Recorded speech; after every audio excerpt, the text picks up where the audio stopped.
Everyone thinks because you're a zombie, you don't know good coffee. Well, they're wrong. There's only one brew that gets my seal of approval. Deadly Grounds coffee is my guilty pleasure. The aroma is so intoxicating. It brings all of my neighbors out of the woodwork. Deadly Grounds coffee. Coffee to die for and zombie approved. It's good to get a little deadly. Use the front door! Oh, they're so disgusting.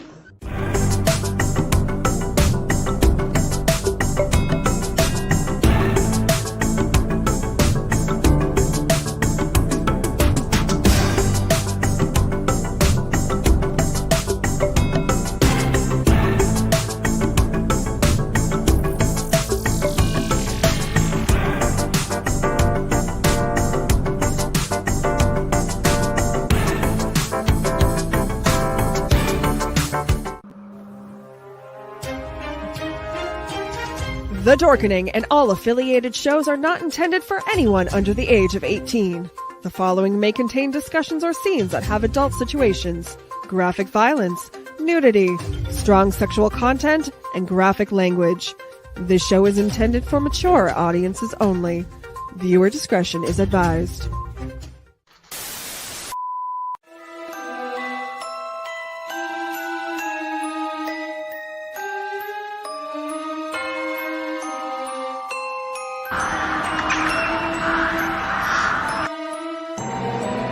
Steve Van Samson, Curtis M. Lawson, Paul Christian Glenn, Joshua Rex, Raz, Rob Smith.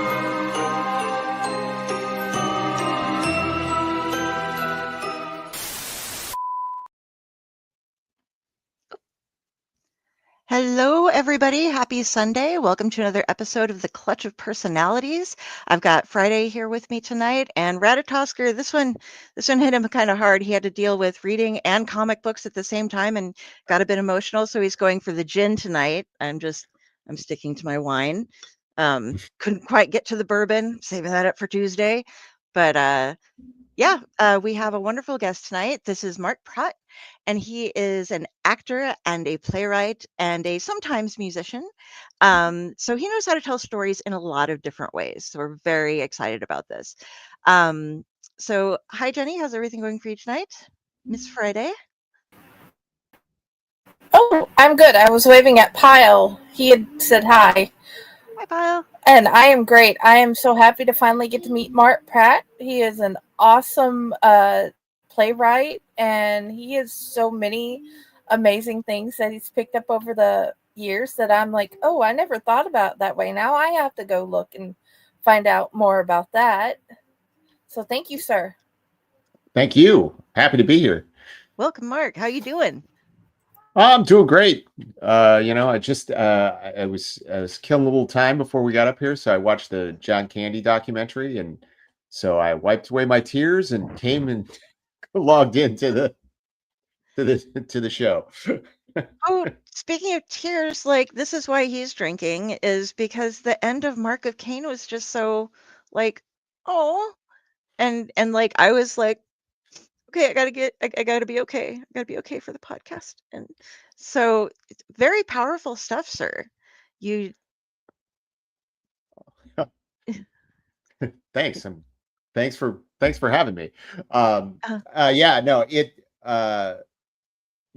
particular show, there was one critic here in Chicago who called it wretchedly heartbreaking.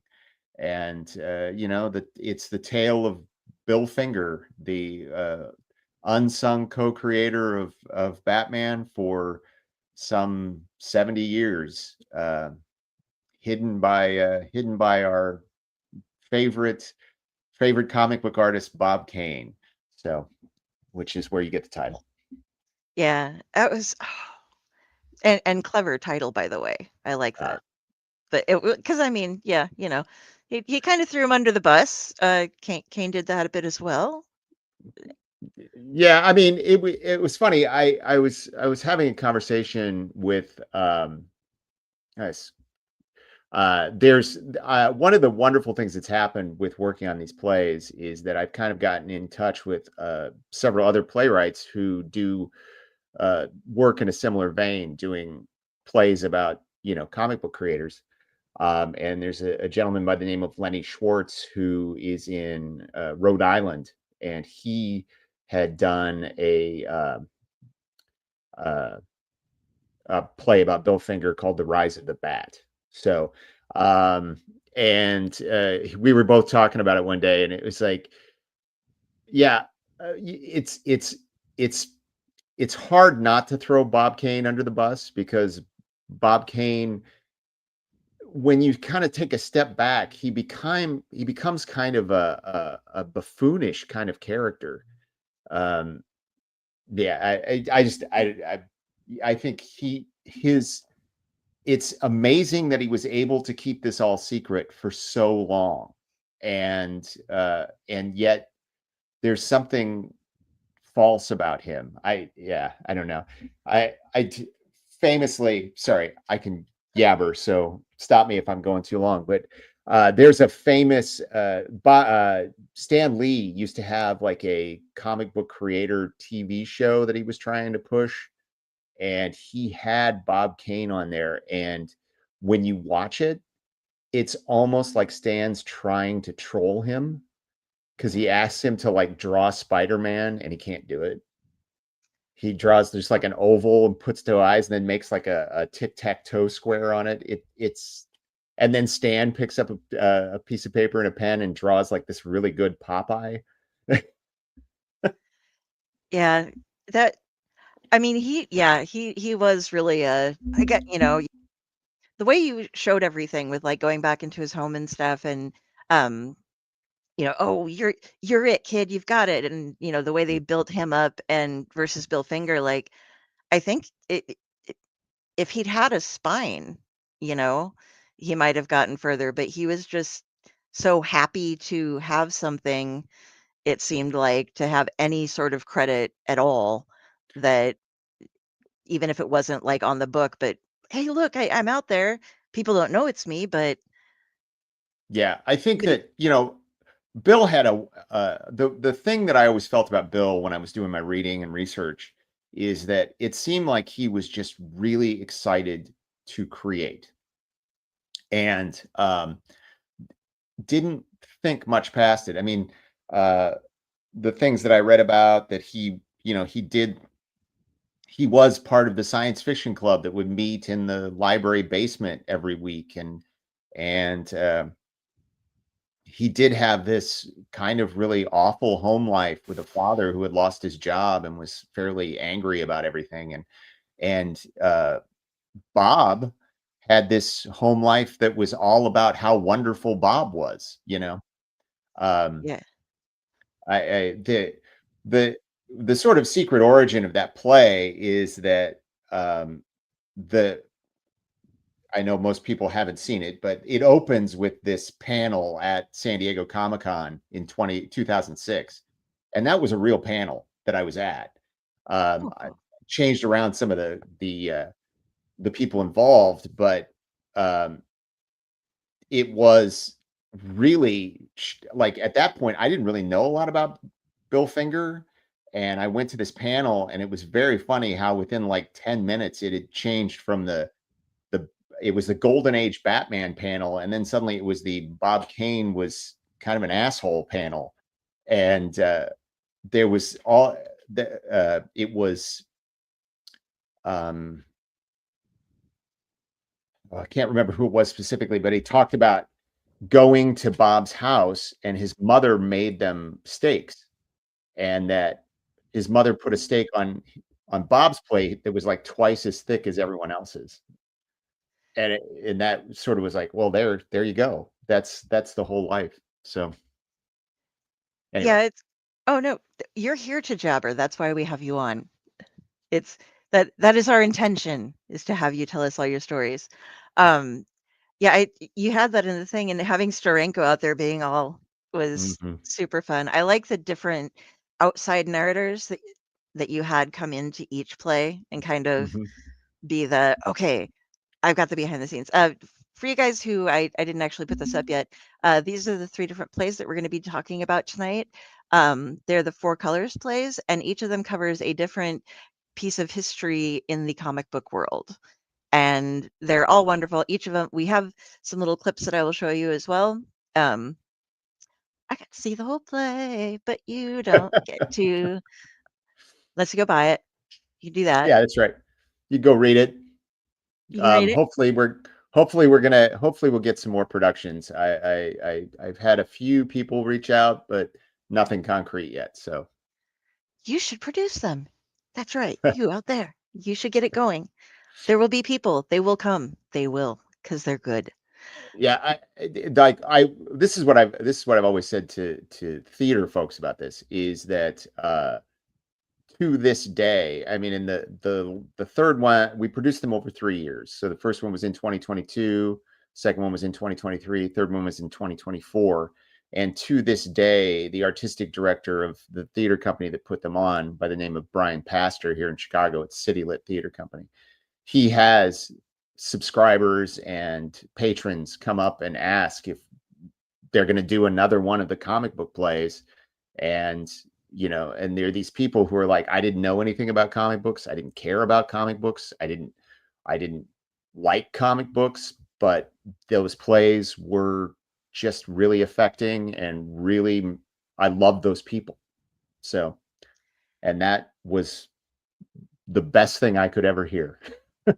You captured characters so well. Like, going back in every other thing that I've seen, like in the House of Ideas with Stan Lee, it was just like, that is absolutely Stan Lee. It was, Yeah. And I never really seen Bob Finger because he's dead, unfortunately. Didn't see him on the scenes and stuff. But also, when you're saying with the panel at Comic-Con change, that happens so often. Like, everybody goes to a panel to see, like, oh, it's this.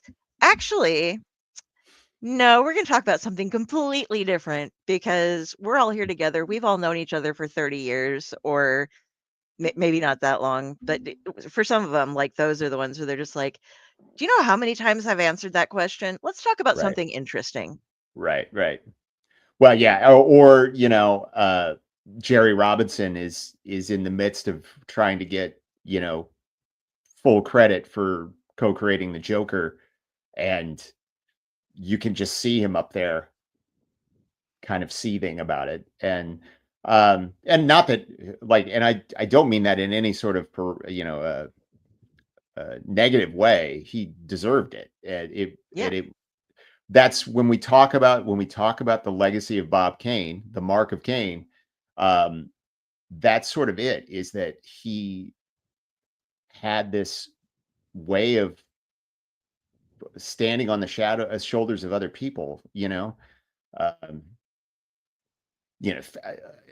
the thing is like, since that show's been produced, I've heard more and more stories that seem even more ridiculous, and I don't know. I find Bob Kane fascinating in a very sort of cautionary tale kind of way. I have you ever seen his gravestone? No, I have not. Oh, anybody out there who wants to understand the mindset of Bob Kane, just go look up his gravestone. It is the most egotistical thing I have ever read. It's just goes on and on about how great Bob was, and how great Batman was, and how Bob Kane really was Batman. And, it is astounding. I tried to work that into the end of the play, but I just couldn't. It was too much. Well, I know you'd worked in where they were, hey, Jar Jar, talking about how Finger was probably buried in a pauper's field, was mentioned. And I don't know the history if that's actually what happened to him or not, but I know it was a sad, young, and alone kind of things. Yeah, it was he apparently was 3 months behind on rent, alone in his apartment, and just passed away. And at that point, he was kind of estranged from his son, that's a whole story that is it was too much for what I wanted to do, because I wanted to talk about Bill and Bob. Yeah. But, because Bill's only son, Freddie Finger, which delighted our director no end, um, he was gay, and then he died of AIDS. And Oh. so the assumption was that there were no heirs. And then it turned out that Freddie had a daughter, Athena, who is now on the convention circuit, and we see her around. Yeah, Jar's one of the co-hosts with me on Splash Pages, and he Mhm. was wondering if you'd met her because he's interviewed her before. Lenny Schwartz is good friends with her, and last year at Comic-Con, he was going to try to introduce us, but it just never happened. So I have not met her. I would love to, but I have not met her. I did not have any contact. This one thing to say about my show, my plays, is that I intentionally did not want to have any contact with anybody. They should be said to be unauthorized dramatizations of these things. Just because I wanted to make my own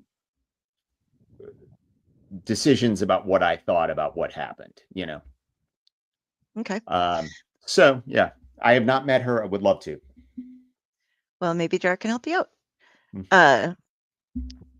But yeah, I'm like, you get me speechless, and that's something that if you ask anybody, especially if I'm having some wine, is pretty hard to do, because everything that went in, like, I know about these controversies, I know about the different things that happened, but seeing them from the perspective that you put things in, and the way that they set up, that I loved the screens in the back, and it looked like panels in the Mark of Cain with the Mhm. way they did their background, and I loved that because different things would go up, and sometimes it was just an entire background for the show, which you guys have to check it out, as I'm saying.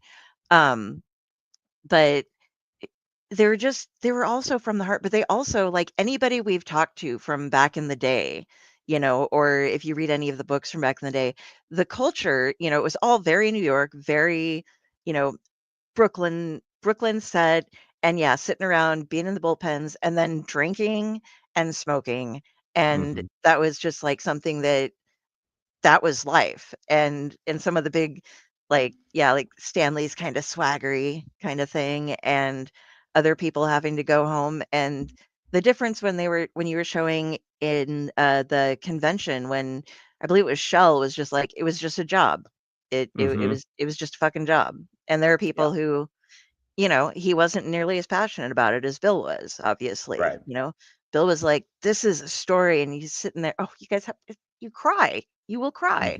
Mhm. But yeah, the difference in the way all the different creators or contributors and stuff work on projects, um, you did a really good job of getting the feel. So like you said, the people who'd never read comic books before are getting the understanding now of it being like, oh, it's not just a couple of people drawing kids' books. Right. Yeah, I mean, to me, when we talk about like these shows have really kind of changed my way of looking at storytelling in general. Uh, in that, when I was working on these and developing them, I would do readings, and it was all through COVID and everything, and we would meet on a Zoom meeting or whatever and just read through the script, and I would take notes. And the first question I would always ask is this too inside baseball? Because as I was going through it, I was realizing, man, I have to keep those doors open so that anybody who walks into the theater, or anybody who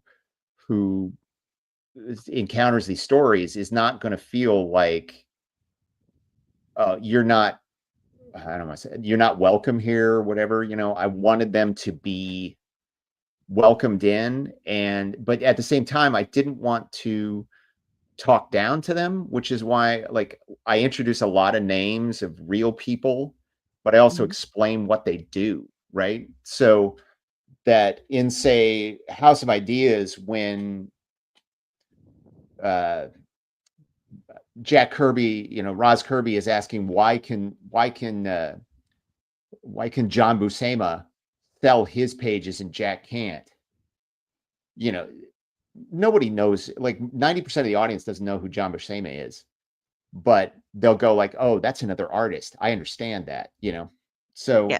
and it's really exciting because you realize how fast the audience will pick up on things if you just let them do it, Oh, real quick here, Jenny just sent me an image. I need to see if I can open it.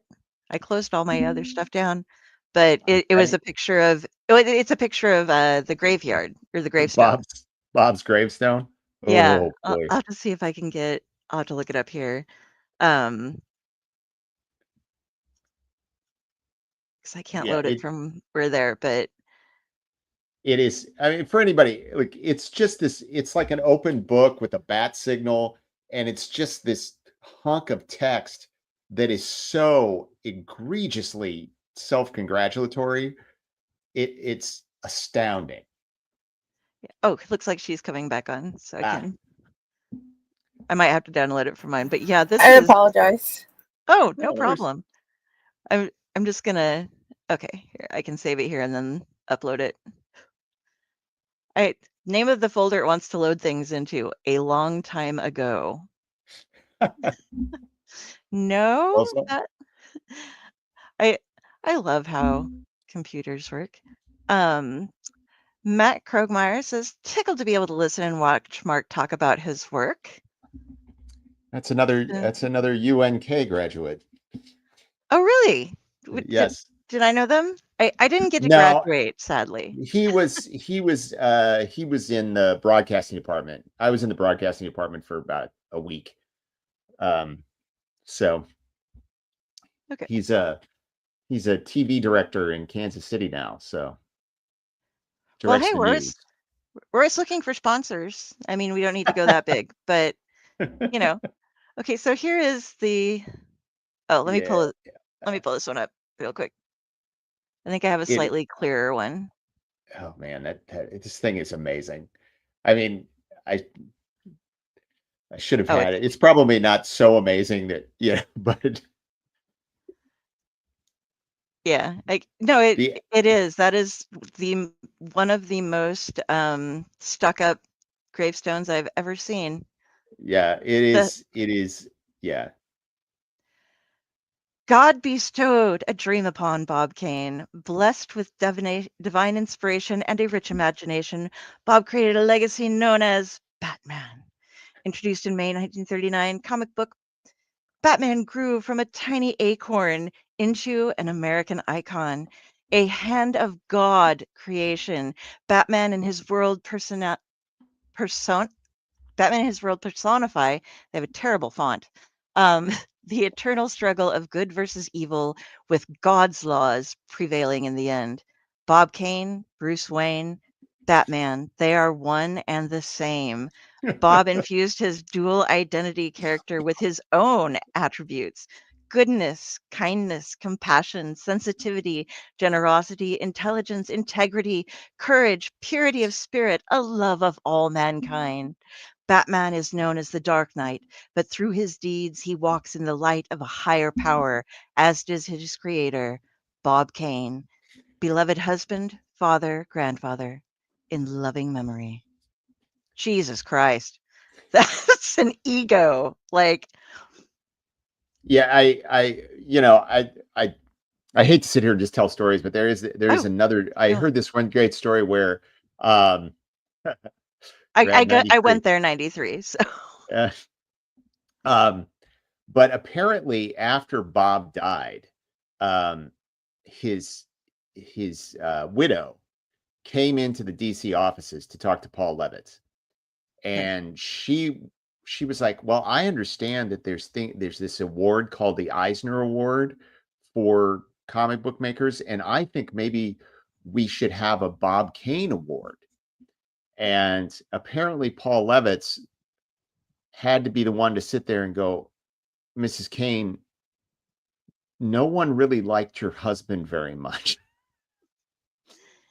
Your husband was a schmuck who just signed a couple good contracts. Yeah. The I mean, only and people who liked him was this lawyer. and the thing is, I don't like, the one thing about these shows, and something that I really try to do, is I didn't want to just make it like, Bob was sort of the worst case scenario in terms of like making somebody into a pure villain, because I think what he did to Bill was unconscionable. But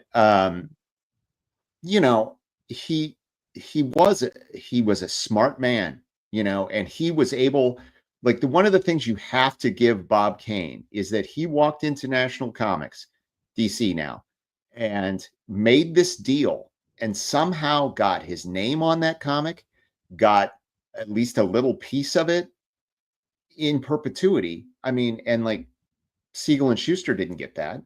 No one got that except for Bob Kane.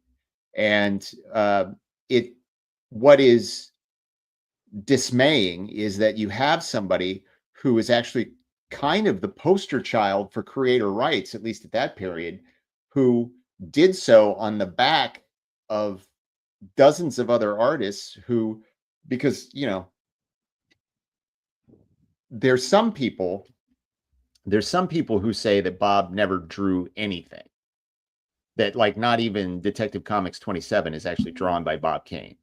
But I tend to think that that's probably not true, because there's so much of Detective 27, of that first story, that is traced from like Flash Gordon comic strips and things, that I have to think that he probably sat down and did it himself. But very quickly, he had Shelley Moldoff signed up to do the artwork, and he had Bill writing the stories, and there was a couple other writers working on it as well. But he made that deal, and no one else had that deal. Nobody. Like, and you got to give him some credit for that. Oh yeah. I'm gonna pull up. We have a comment real quick while we're here. Mark and I used to have many conversations like this years ago. I'm happy to see that you were able to combine your love of comics and the theater. Yes. That's another UNK graduate. Nice to meet you. I don't know if we've met or not. I was there for a semester. We won't talk about why I left, because that would be an entirely different show. But I don't even know if you know that, but we'll catch it later. But yeah, go on. No, yeah, these things are the whole thing is that the other thing, when you're talking about specifically the Mark of Cain, is that I don't think anybody thought any of these things were going to last more than maybe 2-3 years. Yeah. So what was the idea of like, I want part of the royalties in perpetuity, seems kind of ridiculous. There was no reason to think, you had Superman, of course, which was a huge hit. You had Captain Marvel, which is a huge hit. You had a bunch of other stuff that was just sort of limping along. But there was no reason to think of these things as being the foundation of a media empire. Yeah. And those things are like, it's something to say that you had enough foresight to actually get those rights. So anyway. Yeah, no, I absolutely agree. It's something where, and I'm going to swing us slightly off topic right now. But it's deals like that, and this big gap into what we have now, where it's all work for hire. And there are so many new studios that are opening up that are all for creator-owned properties, so that they get the credit for everything that they've done. And I think that's so important, in my opinion, that everybody get recognized for what they do. It's hey Stefan, publisher. But it really is just, that's not available to a lot of people. People don't, Howard Chaykin. Speak of panels gone awry, there was 2 years ago at Terrificon, he was there, and it was him and Monty Keene, two of the three famous Brooklyn boys, as a trio anyway, and Dean was sitting in the audience. So he was part of a panel. It just kind of rebounded back off of Mr. Haspiel back there. And but it went from being like old school versus new school was the idea behind the panel to Howard explaining how or questioning and then getting into how he worries that anybody trying to get into comics today will not be able to live on the money that you make from comics because you just can't. And then Marty being like, hey, I did it all myself. I built myself up and now I'm living on comics, and other people are doing the kickstarting and stuff. And they aren't millionaires, but they're living, and getting by. And should somebody opt to pick something up and do a movie or whatever by it, it's theirs and it's absolutely theirs. But yeah, that's something that's really difficult to deal with because people think oh, look, his name was at the end of the Superman movie. And it's and that's all he got and a ticket to go. Yeah. No, I think that, I think as a creator right now, there's a whole load of things that are hard for me. I worry about. I worry about the AI thing. I worry about, you mentioned that I write music. I do write music. I'm not super serious about it. It's sort of just a serious hobby, but I put it out. I have a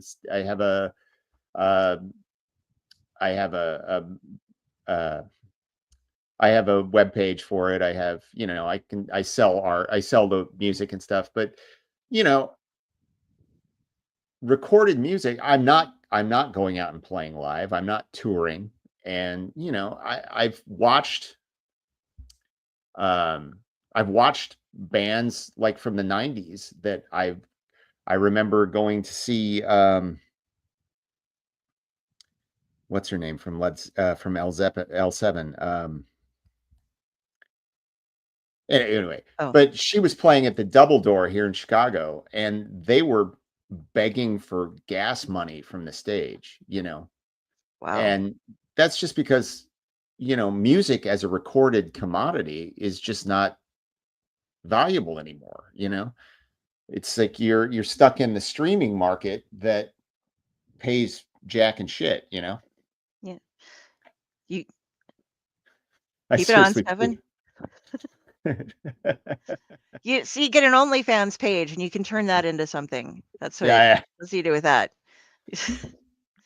I don't think I want to tell people I have an OnlyFans page. I think people get the wrong idea about that. So one of my friends had a brilliant idea for an OnlyFans page. It's an OnlyFans page for creators.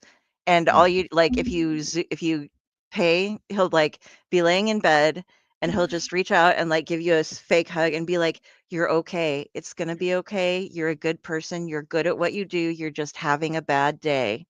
It'll be okay. And I'm like, I would pay money to have somebody do that. I would pay good money to have somebody just come give me a hug at times. Somebody that's not like your mom to just give you that okay, it's okay. Yeah, but it's we're kind of going way off, but yeah, please continue. Yeah. It's what we do. I don't have a ton of I worry about it. I worry about it because it feels like the options, there's too much co-opting of other people's material.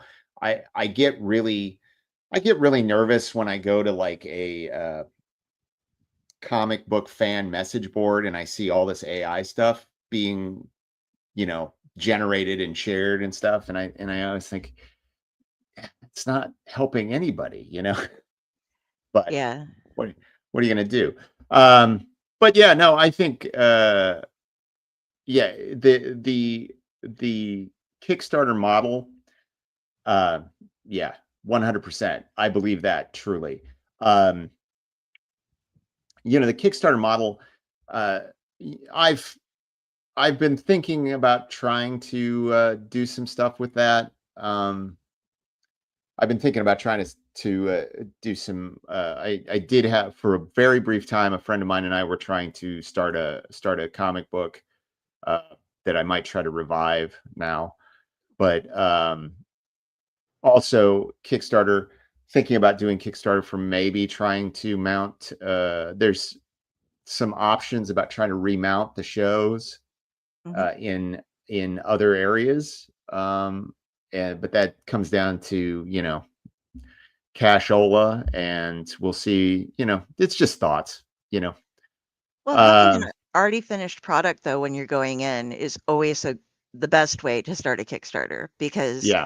I do have segment on Splash Pages, which I'm going to try to get you on as well for the comic book side of everything. And Mhm. I fund like I should not have. I'm lucky that I have rent is kind of the Mhm. thing, because I'm on disability, and so I'm like, oh, shouldn't I? Oh, but but it's so and so, and they're selling this too. I mean, I got to get that add-on, and then Mhm. wait, this one has like 15 stretch goals reached that I get if I just get. Well, I don't even read that comic, but I need to Right. get that. But I know people who do just a ton of it. There's this gal, Carissa, who has done back to back to back to back, and she's gotten funded every time. She's one of the people who does the add-ons like crazy thing. Mhm. Like she literally, there was one of them before, and this was the first time she broke Kickstarter. It got to where she had so many add-ons, you couldn't see some of them unless you went to add them on. She had over Right. 100 add-ons. And like she has plushies and pins and stickers and magnets and metal covers and metal cards. And I was just like, oh, yes, Carissa rocks. We love her. Yes. But she's I good mean, at like explaining how to do it too and getting other people. But some but people I, do the bare bones. yeah, Please. it's funny. A friend of mine here in town likes to give me kind of a hard time for the amount of, like, basically all I use social media for really is bad jokes and promotional stuff, and trying to keep myself honest with my workouts. That's basically all I do. And this friend of mine likes to make the joke that you can't spell prot without PR, and I'm like, I'm not going to apologize for that. Like, I'll keep putting stuff out there. Who knows who's going to see it? Somebody might, and like every time I sell one of those, like, that's one thing to let everybody know. Like, all three of these plays have been published, so they're Mhm. all available from Sordelay Inc., which is the name of it's a very small publishing house here in Chicago. If you want information, you can go to my website, which is mark-prot.com, and there's links there if you want to purchase the plays. Um, That should be linked in but our show notes, either up above or down awesome. below, wherever you're looking. And yeah, and you can see little clips of the plays. Yep. And but I've got every my, time you. go ahead. No, I keep talking over you because I do that. That's okay. I don't really have a lot to, we have, yeah, I have little trailers for each one of the shows that have like the reviews and stuff. And, I uh, also sent you some little edited clips of scenes. Maybe we could play one of those one now? I Maybe? Okay, I can play the clips from your website. The ones that you sent me I can't get my laptop to work with StreamYard Oh, okay. for it. Okay. But if it's okay, we can do one of the 2-minute clips from. I can do like the Mark of Cain one right now. Let me That's. see. Maybe I can do it. Hold on. I can. Oh, you might be able. Yeah. Yeah, yeah. Hold on. Okay.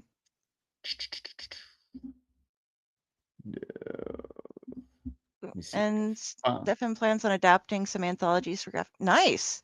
Let me know, Stefan. I got some fabulous artists that I can put you in touch with as far as that stuff goes. okay, let me see if I can do this. All right. I will let you know if it is working. Maybe it's got to upload. I don't know.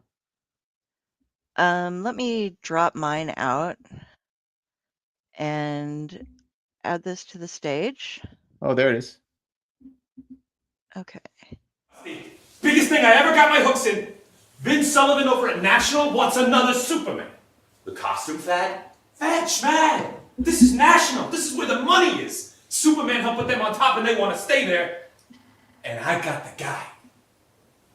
You got the guy. You bet I do.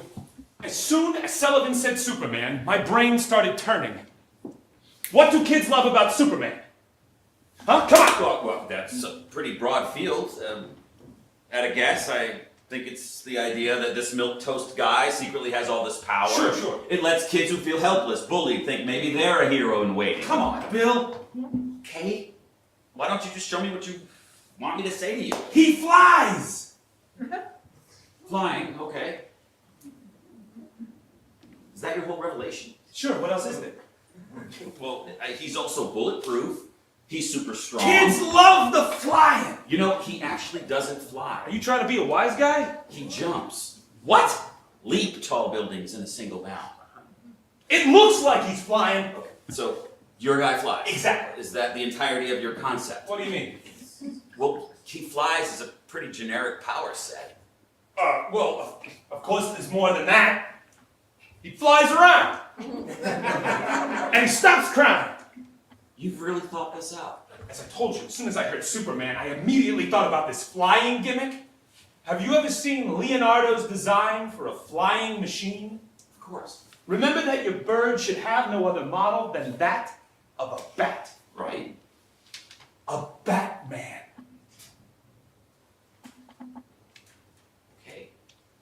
Okay, I'm with you. See, that is a gimmick that we can work with. So I give you Batman. Well, what do you think? That's all wrong. You mean this is my Superman? No. Bob, the bright red suit, the blonde hair, that unwieldy cape thing, or whatever that is, Bob, that's wrong. You're just jealous. No, you are onto something. When you said Batman, that was great. Maybe I've been reading too much of The Shadow, but that set me off. How so? Do you remember the movie The Bat Whispers? Yeah, Chester Morris. Exactly, that's the one. The villain wore a costume, a mask anyway, with a cape. Yeah, it was creepy. It's unsettling. It was mysterioso. He could flare it out, looked a little like wings. Bat wings. Cooking with gas. What if we took it further? Keep talking. A big black cape, scallop, just like the one you have, but cloth. I see what you're going for there, but that'd be like carrying around a kite. It's how he flies. I get it, Bob, but it's ridiculous. It can be like actual wings when we want the visual, and then just a cape otherwise.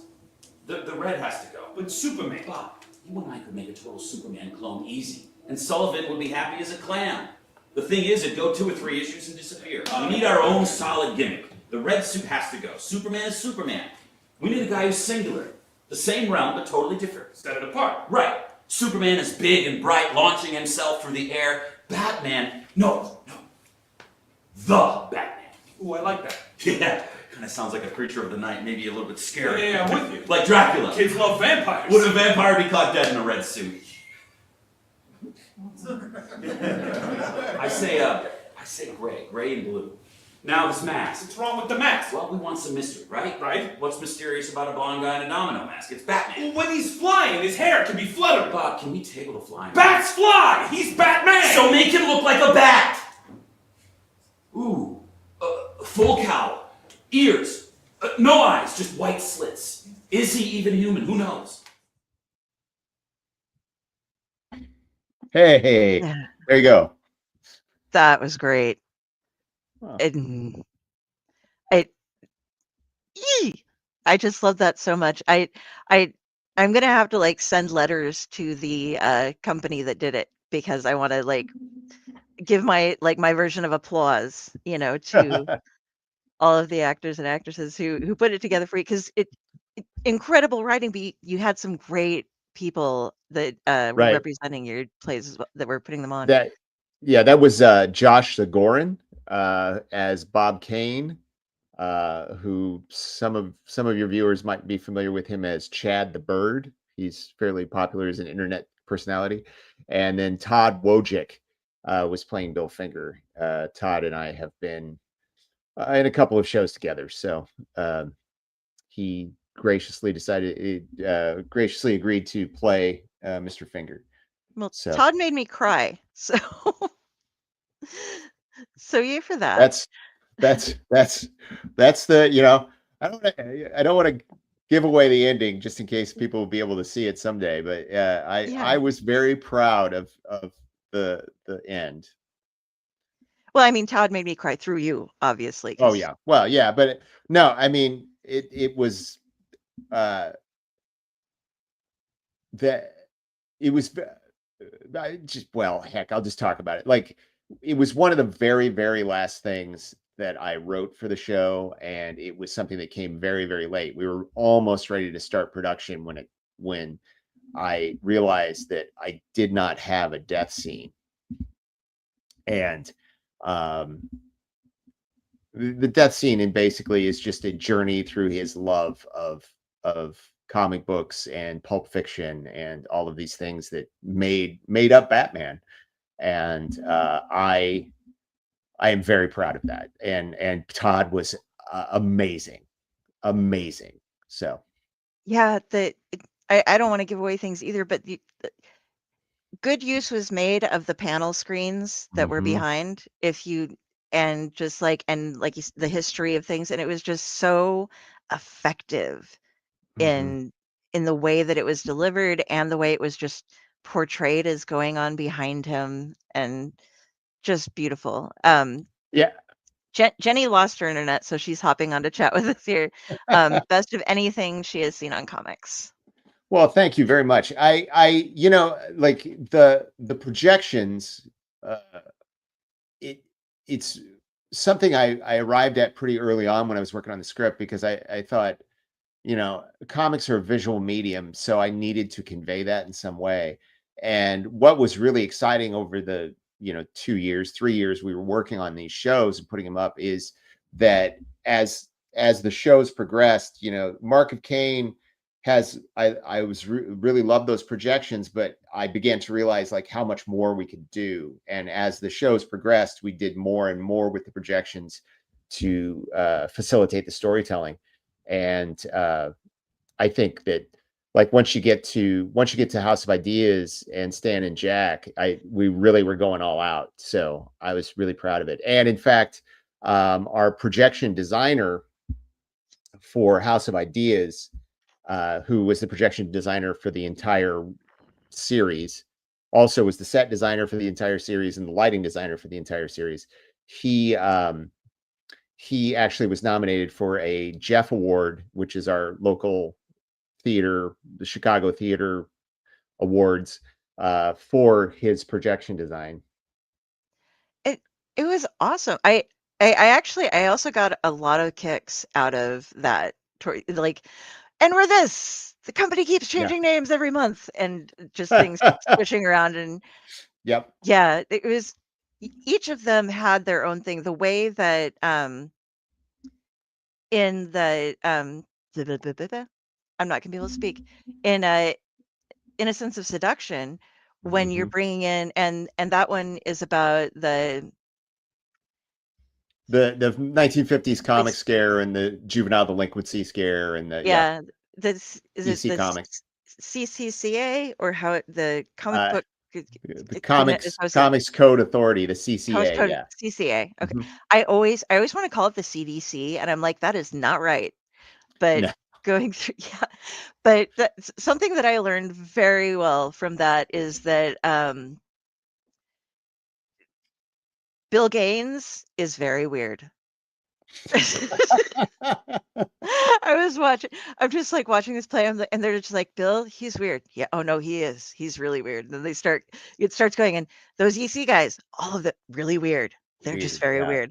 And then from the outside, comic book people, they are so weird. Yes. And it's like, well, yes, I'm proud of that.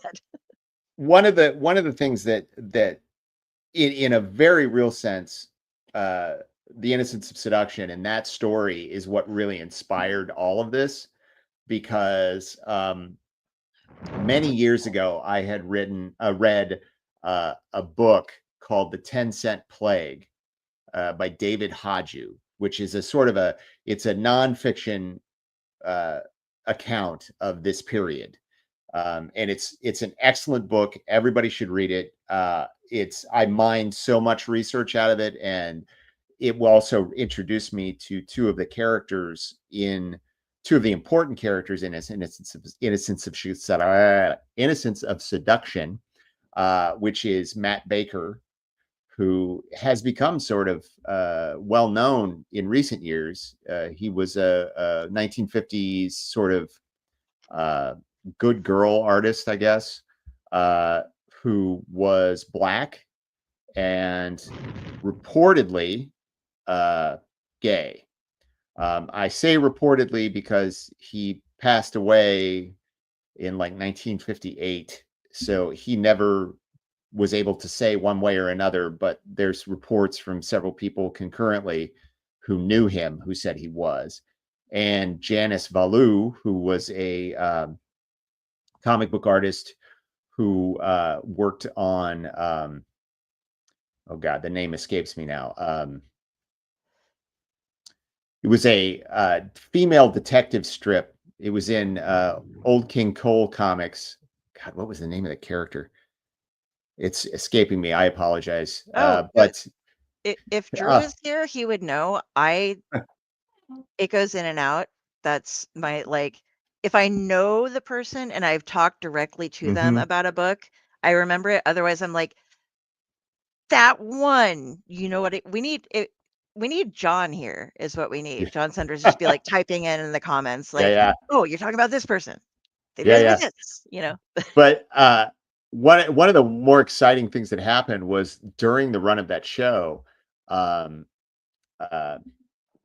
Megan Clark, who was playing Janice in the show, she got a direct message on Facebook from Janice Valu's son.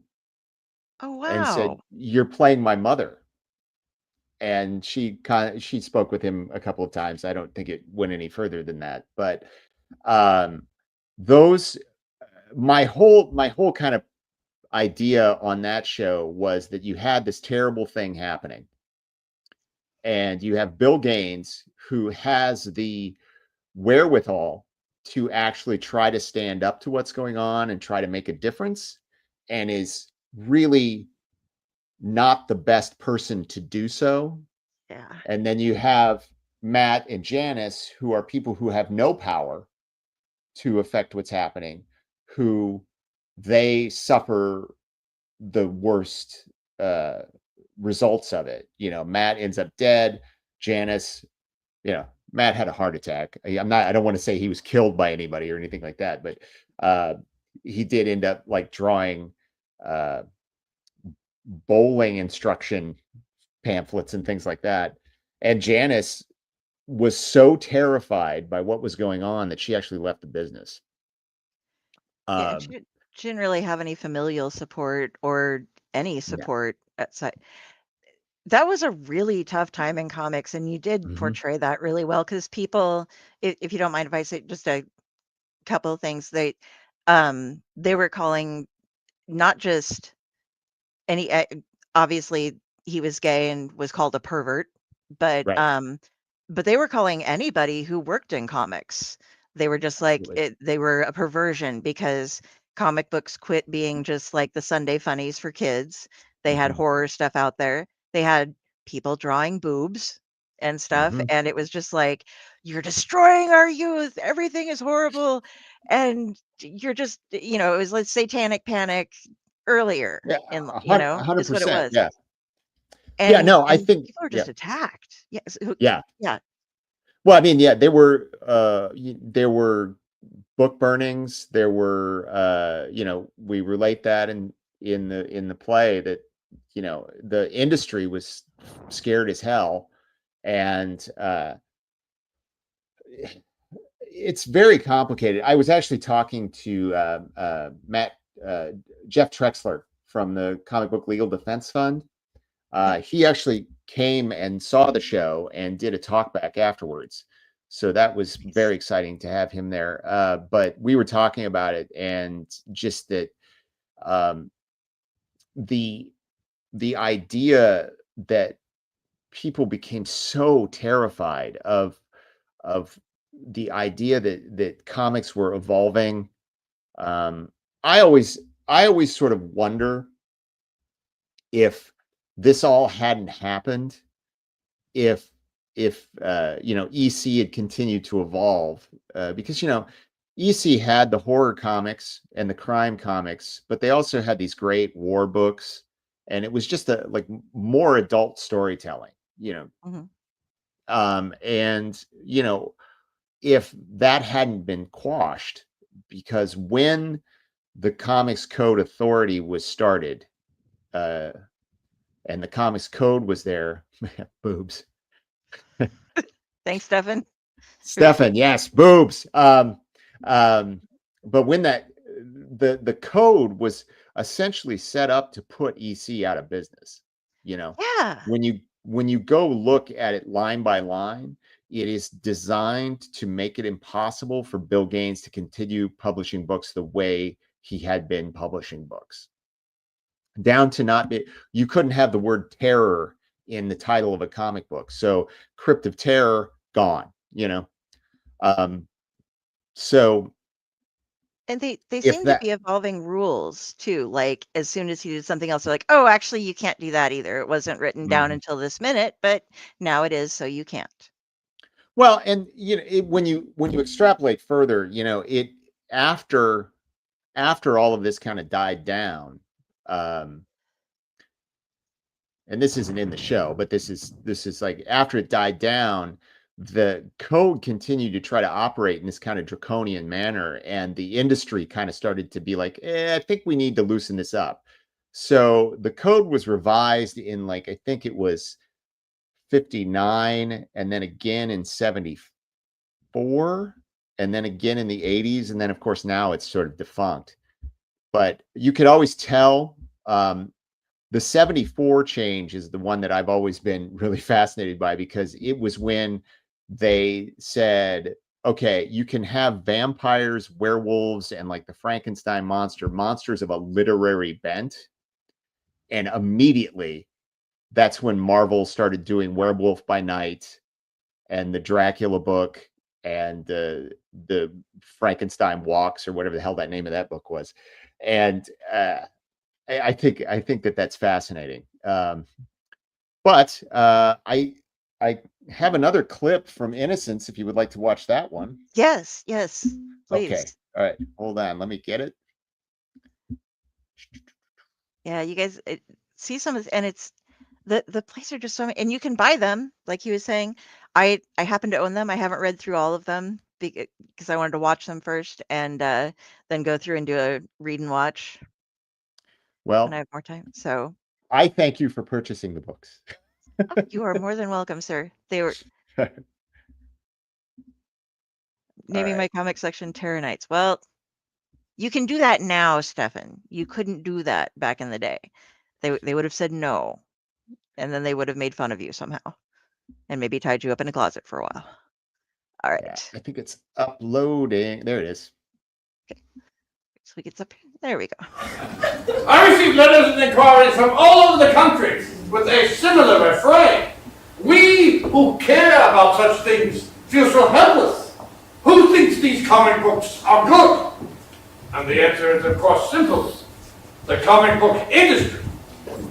There was the possibility that the publishers might set right their own house. Can we trust the hand that's in the cookie jar? Are you ready to knock it off? Mr. Gaines was trying to defend our industry. And managed to nail the coffin shut. Look. What happened happened. What the hell were you on? It was a sugar crash. You have got to be kidding me. You wouldn't believe how many cokes he drank. Even I'm not going to believe he was under the influence of soda pop. Look, I'm sorry I didn't come off as well as I wanted. Oh, what were you going for, Richard Houtman? But we can't just lie down and let them bury us. We just need the political clout to push back against Wortham and Kefauver and the rest of those bastards. They're not going to leave us alone unless we crack down ourselves. They're already moving in Houston and Oklahoma City to ban us legally. It'll never stand up in court. If we get our own legal team. Good God, Bill! Have you seen the burnings? What are you talking about? You're joking. Tried to warn you on the way over. I told you not to let him stop for that sandwich. He said he was hungry. He doesn't hear anything if he's eating. All of our budget meetings over lunch. Yeah, I know. I've been trying to wave you off those for the last year and a half now. You're not the best listener either. What the hell is he talking about? We're burning comics, Bill. What? The government? People, Bill, parents, teachers, churches. Kids, games! Kids are burning our comics. That's insane. Yeah, a lot of that going on. 2,000 books in Binghamton. A goddamn Girl Scout troop in Missouri. They had a trial. The flames were 25 feet high. And you went in there and you damn near passed out in front of a presidential candidate. He hasn't announced.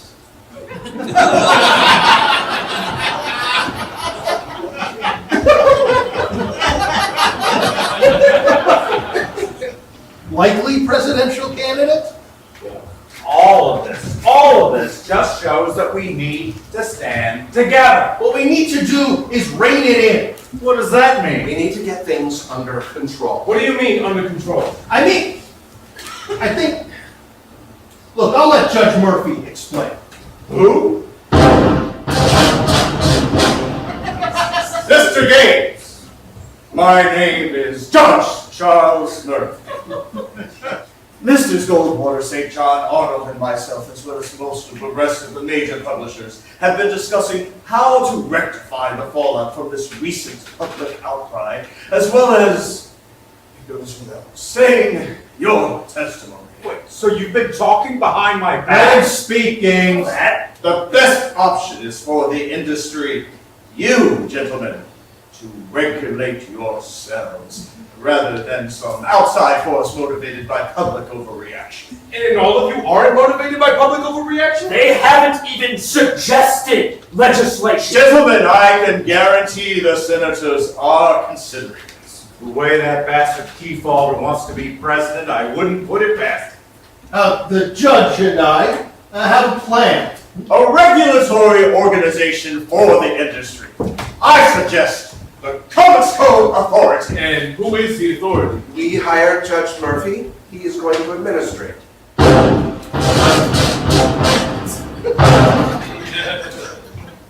This guy?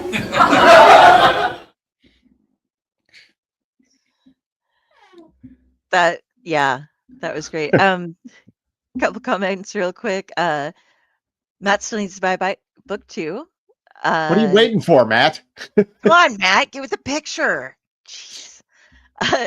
Jenny can't wait to see what you have. And Stefan, where do you watch us? Well, I was privileged because I got an insider look, but you could produce it around you. You can buy the books and you can read them. Yeah, I have to say that these video clips are all from the archive videos of the shows that were taken. Those are technically owned by the theater company. Also, I cannot release them publicly because if I do, any revenue that might be generated, I would have to I want to make sure that my actors get paid and the theater company would be paid. So that's a real complicated situation as far as releasing them online. And generally speaking, they are archive videos and not, I mean, and Carrie's seen them. They're they're pretty simple, They're good for an archive video, but not, I don't know. It's not a movie. It's not from all the different angles and stuff, but but you have to, hasn't bothered you because he hasn't finished reading book 1. Come on, dude. I knock out like 200 pages a day. I mean, really. Matt's busy. Oh, Matt's busy. He's a very important person. He's running a TV network, right? Okay. Or a TV station. All right. I suppose that counts. I get teased a lot because I read oh God, and Jar, I'm not gonna remember it. You're gonna have to help me. Or you probably know. what is the series with all of the DC characters where they're horrible people and they like Superman is evil and they like he and Wonder Woman are like, we will take care of all of the humans because we are better than they are and we'll do this, and it goes on and on and on. It's 172 issues worth of that happening. Oh, is that And this? yes, thank you. Yeah. We had a show on Splash Pages where we were going to do the last final segment, which was like a 6-issue crossover with the Masters of the Universe. And they were like, yes, we're doing this next week. And I was like, oh, well, okay. Well, I don't know what Injustice is about, though, so I'm going to have to read it. And they're like, you aren't going to read the entire Injustice series by next Tuesday. And I'm like, oh, bet. And I got like 172 comics down in 3 days. I read the entire. Thank God for comics online, but more impressive is you got through that many issues of Injustice. yeah, that was something. We don't even want to talk about the first Ultimate Universe, and everybody has their feelings on Ultimatum and other things, and we'll go through that. But yeah, no, I got through that in like 2 weeks, but because that one I had to work for. I also plan on getting through. I'm going to try to get the entire Claremont's runs of X-Men at some point, and people are like, you won't. It's like trying to talk to him. You say hi and he tells you like 4 hours worth of exposition on like something you didn't even ask, and like you think Alan Moore is talkative. Go ahead and read some Chris Claremont X-Men. And I'm like, I can do it, maybe. I don't know.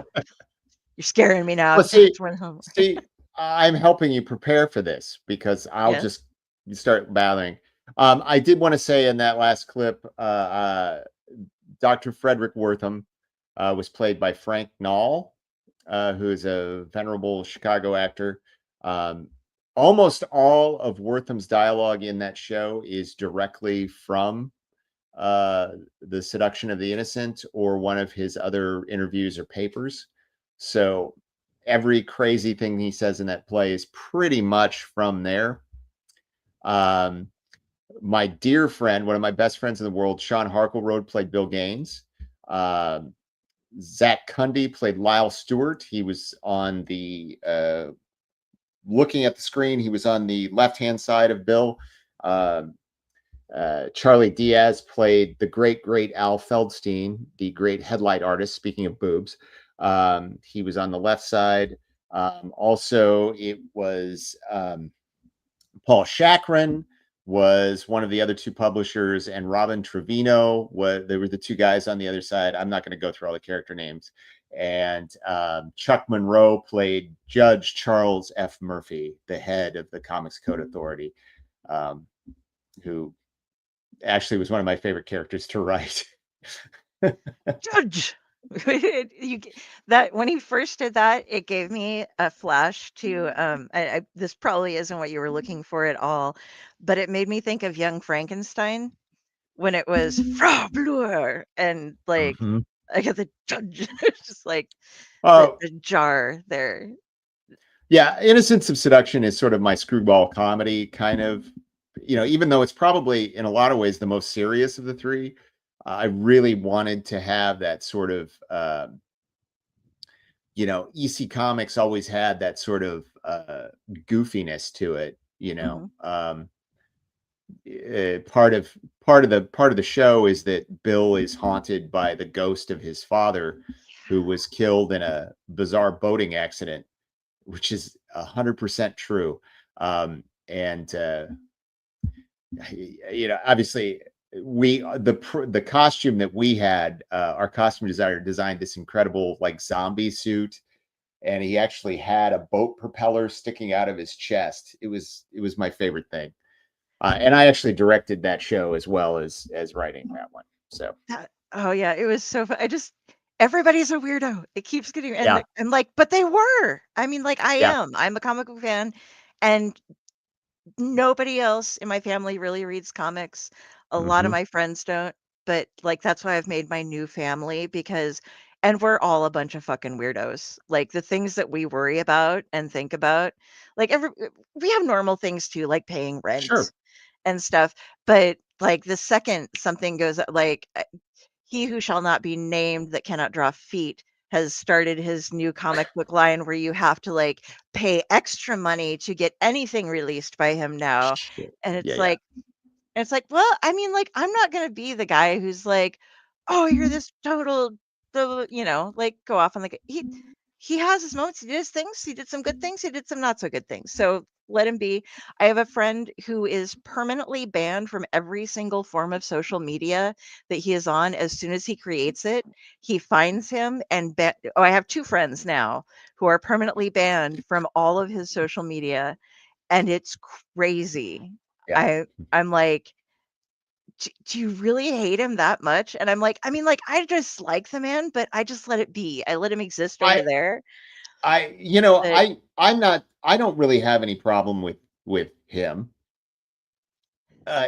It's just that there was a period where I felt like he was just trying to say stuff to make people upset. And that it struck me as being very much in the realm of the other he who shall not be named, And I think that I just and one day I was just like, do you just like want people to hate you? I mean, I was just like, I am not going to deal with this anymore. And he blocked me. It was crazy.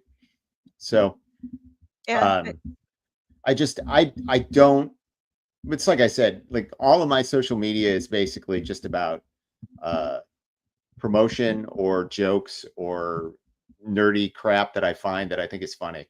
I don't discuss anything important, but I cannot fathom that. I cannot fathom just living, I just like just going for shock value, just going to try to generate more people to look at you. I just can't. Mm-hmm. Although I guess I can fathom that. That's why you do PR. But I mean, I don't know. There's just it's something gross about it to me. I don't know. Yeah. I have I have Instagram and TikTok, which I have never posted on anything at all. I have them so I can look at other people's things. And I have like followers in the double digits, like medium double digits. And I'm like, why are you following me? I don't even know how, like I tried to post on Instagram the other day and I don't know how. Yeah. Like that sounds stupid, but seriously, I couldn't because it was like, oh, do you want to do a picture? Or do you want to do a post? Do you want to do this? And I'm like, where do I just click and start writing? I don't know. So, yes, make fun of me if you want, guys, but got a picture. I can do Facebook. I can do YouTube. I'm on Blue Sky. I post every now and then because I could Twitter. Although, like, my Twitter account subsisted of like 15 reposts of Anonymous back in the day when they were still actively doing things, and then like 3 or 4 reposts of a couple other people that I can't talk about because they're politically controversial at the moment. And but they were comic book or authors, one or the other, and it seems like everybody that's involved in that now, I'm like, why did you have to go and become a dick? But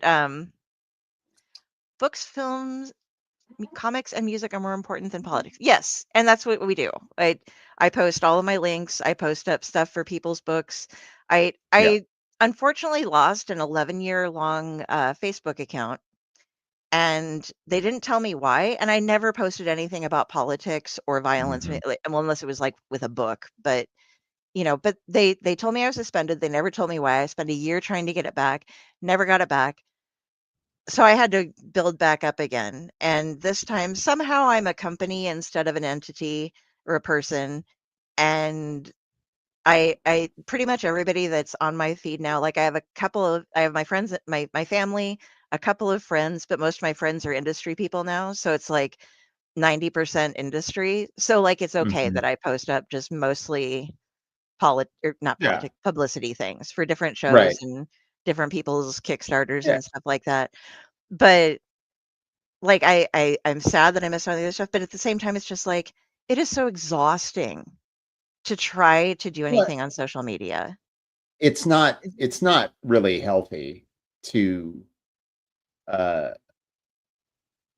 like, look, I get angry about things just like everyone else, right? I have my feelings about political things. I have my, I get very angry about certain things.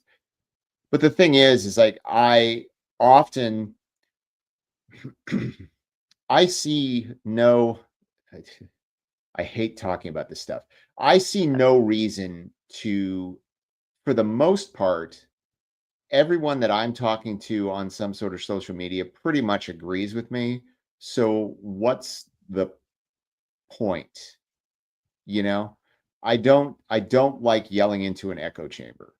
That's my feeling about it. So I mean, I don't that's why I keep this sort of hard line between I'm going to post the little trailers for my plays and I'm going to do, the things that help me do more with my life and more with my creativity. Otherwise, I don't really see much use for it. Well, Occasionally from occasional self-pitying posts that I do, Oh, and happy birthdays. I like to make people birthday signs if Oh I yeah. am able to. Like that's real.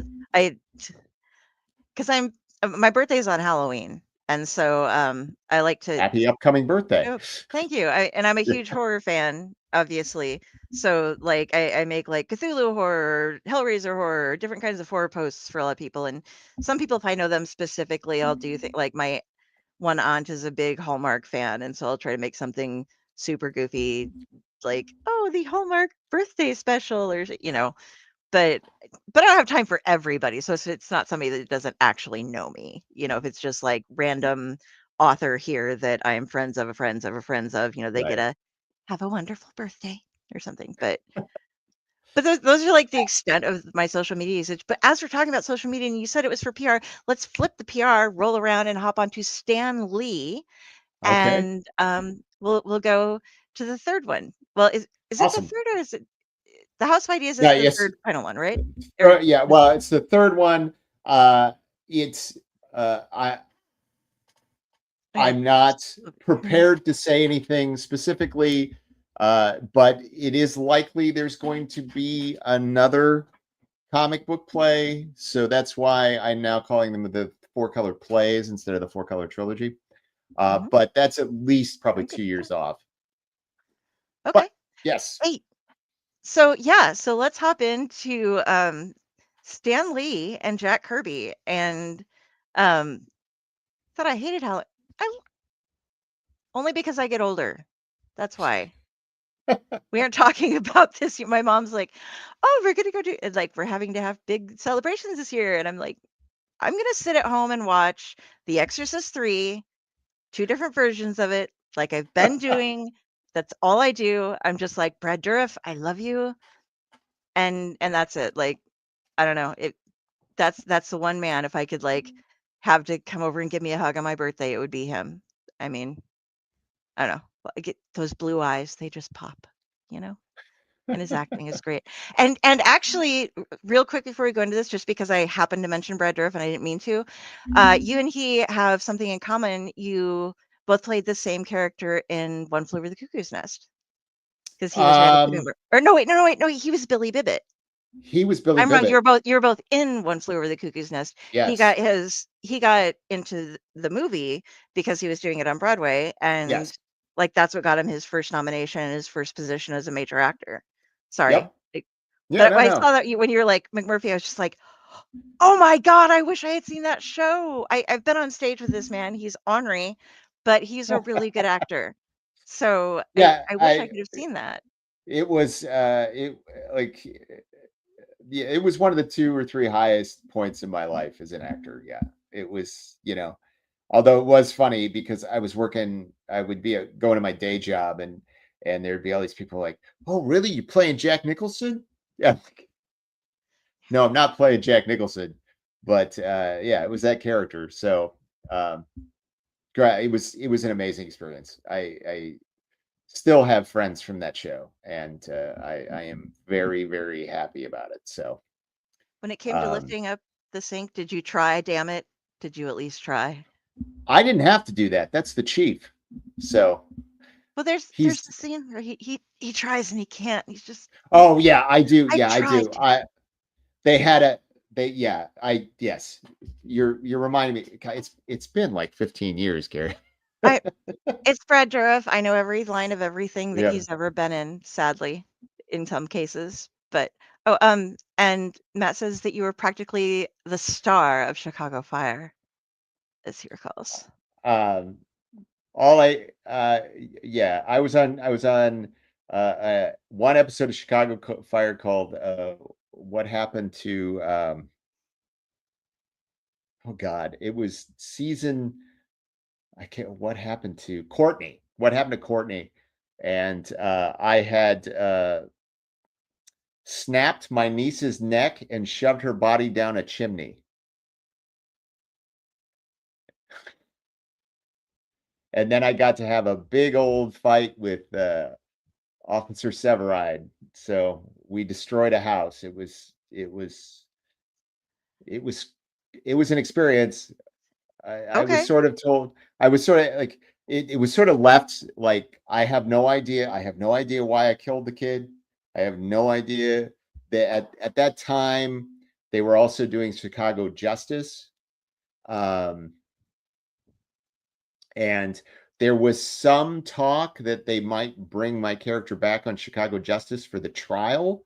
So we would find out why this all happened. And then Chicago Justice got canceled. And that was the end. So, but if you go look up Chicago Fire, What Happened to Courtney, you will see like the last 10 minutes is a big old throwdown between me and the lead actor. So. Sounds like I killed Stefan in a similar fashion in a story. He went chasing. He was dressed up in a Santa Claus suit and it was like my version of the little match girl that was horribly evil. And he tried to chase this girl up his chimney and she killed him and he fell down and broke his neck on the way down. And there's a club about people who've killed Stefan. And so we just all try to do it in more and more interesting ways. It's fun. But that is an interesting club. We have this group and everything. This is your friend? No. Yeah, friend and publisher. There you go. Stefan, how many people you've been killed like over 40 times, I think. I know I've killed you 3 times. But the only thing that I've actually seen you in was a farming commercial way back in the day. Oh my God. I'm pretty sure it was in Nebraska because I'm like, Spark. It played that was when I was living up here and I got that gig and they sent us down. We were somewhere in the middle of Iowa and we filmed it. And about 3 months later, I started getting all of these like Facebook messages and stuff from people, and they were like, "I just saw you on the TV," and I'm like, "Yeah, that's me."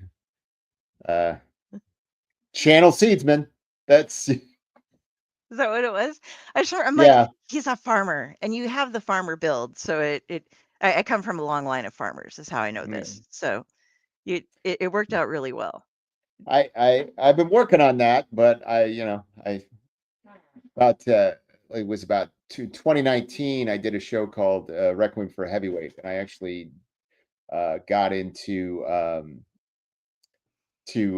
like boxing shape. I dropped 60 pounds, and that's the show where I won the award for best performance in a principal role. So very nice. So anyway, congratulations. You got to give me some tips because I need to lose at least that. Yeah, I'm getting old and things are cracking and popping when I move. And they're like, yeah, how about you just try moving your leg a little bit each day? And eventually you can start walking or something. Yeah, I will say that at this point, I'm solidly in my mid-50s and hanging on by my fingertips with my fitness right now. So Sir, you are looking quite good. So, Well, thank you. Speaking of looking good, I think we should go see Stan Lee now. yes, I think we absolutely should talk about Stan Lee. So we're going to give you guys a clip here first this time, and then we'll talk about it a bit because this one was really fun too. I really enjoyed it.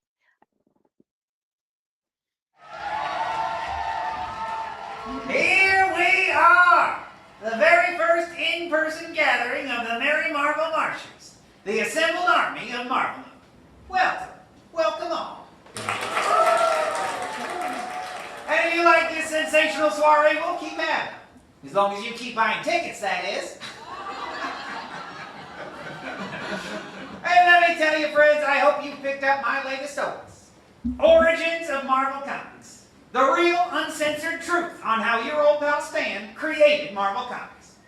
It's dynamite, page after page of behind-the-scenes bombshells, and every word is true. I ought to know. I wrote it. And here's a little scoop for you all. There's not just one sequel on the way, but two.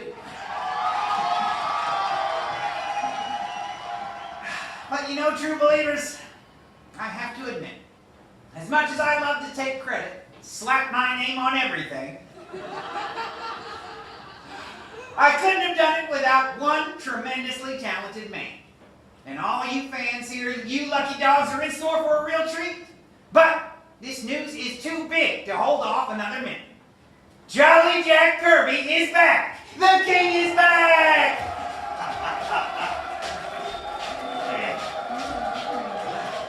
That's right, old King Kirby has returned to the bosom of the blushing bullpen. And don't you forget, it was at Marvel where that title was bestowed. That's what you tell me. This is where his heart is. This is where it all started. And this is where one of the greatest talents in comics belongs. I'm happy to be back, Stanley. After all these years, Jackson, you of all people can call me Stan.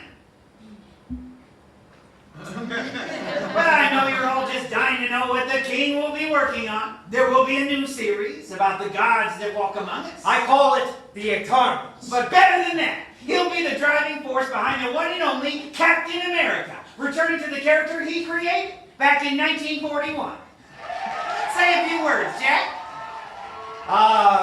Whatever I do with Marvel, I can assure you it will electrocute you in the mind.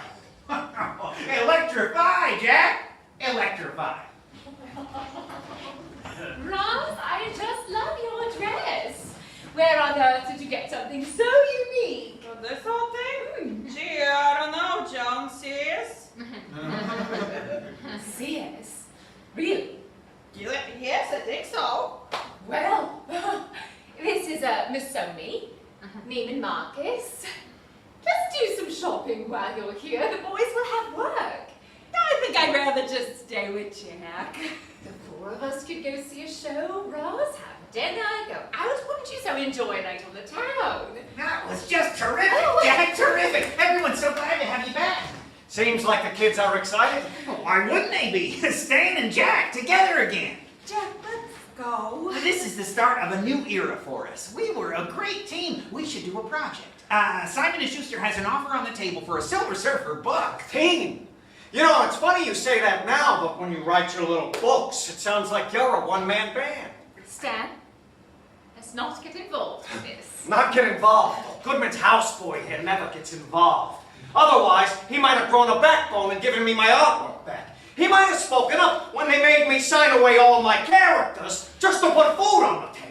Jack, I don't own any of these characters either. I don't own a thing. I've got nothing to do with the art. That's company policy. Talk to Kate. Oh, but you're the face of Marvel Comics. I got kids telling me about a warehouse full of my pages, and some schmuck telling them to tear them up or burn them as some sort of loyalty test. Johnny, I just don't understand. These people are ungrateful. I'm sorry, what? Now let it go, Ross. Oh, do you know anything about anything, you terrible woman? My Kirby was a king when Stanley was cleaning out pencil sharpeners.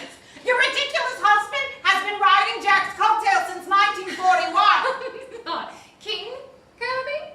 It was my Stan who came up with that. Oh, Ross, please. Ross. I will wait in the car.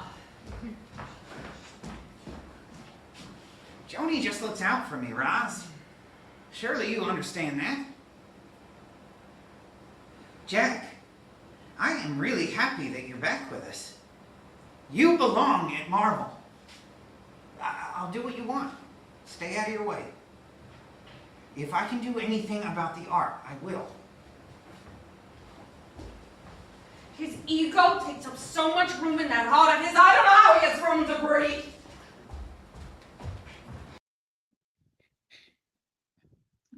Love that. That is who if I could do the accent, if I could act, that is who I want to be as Roz. She is just amazing. Yes. I love her. I love the whole the behind the scenes with them was so volatile and so weird because of their egos and or lack of at different times, going through that. It's like Stanley, you almost wonder, like, was he that way or was he forced to be that way because, he was cousin once removed or whatever, it's like, oh, this is nephew. No, like, did he build himself up just so he could exist, or was it because of his wife and everything she expected from him? There were so many things that built into his ego that you almost don't know if he really was just that stuck up or just that absent-minded, as to where, like, he thought he was doing good by people, maybe not the best by people at some of the times, but he's this man who lived through everything and went through so much, and the relationship between the two of them was just, it's amazing. You guys probably know a bit about it. I will let you go because you actually did all the research and came up with the play. It was beautiful. I think that one of the things, this is what I'm going to say. First of all, I just want to say that cast was Brian Bro as Stan Lee, was Brian Ploharchuk as Jack Kirby, who both of them are phenomenal. And then Carrie Harden was playing Roz, and Kate Black Spence was playing Joan. I could talk for an hour about this relationship, all of these characters. I think obviously every time I came into one of these stories, I was looking for a new angle. And with this, I realized pretty early on that I think both of these couples are perfect. Like, they're perfect for each other. They both complement each other and they both hold each other up. And the Stan and Jack relationship, I think, is so complicated. And there's so many people, and whenever I'm on a comic book podcast or anything like this, there's a lot of deep feelings about this stuff. I think that a lot of people want to believe what they want to believe.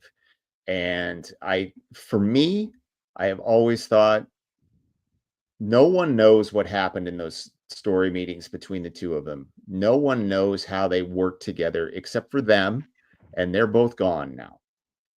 And neither one of them had very good memories.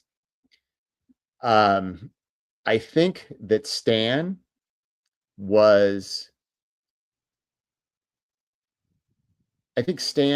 just hardwired to try to be a social climber, and so was Joan. They both wanted to be, at the top of the social scale. Jack was just wanting to make a living, and he wanted to create what he wanted to create. And the thing that I do truly believe is that none of what we know of as Marvel Comics would exist without both of them. And I think that you get into these big arguments, and you see these big arguments happen where they try to claim that, oh no, it was this guy or it was that guy. It was the two of them together.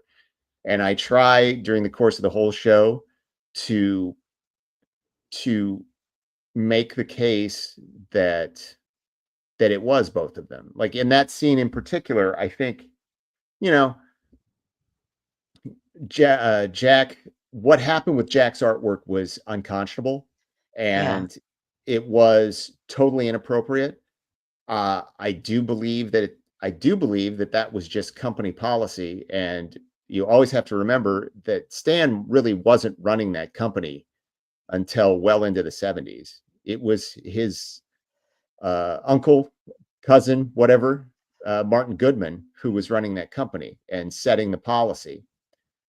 Stan was just running editorial. And that's a very long-winded answer. I think I find it very hard to, and I tried very hard in this play to make them both complicated people, because I think that it's absolutely what you said. It is about their egos. And part of the arc of what I did over the 3 is that, you know, in Mark of Cain, you have 2 guys creating something that they didn't think was going to be worth anything. Mm-hmm. And it's at this point with Marvel that suddenly people started to see, oh, wait, this is worth something.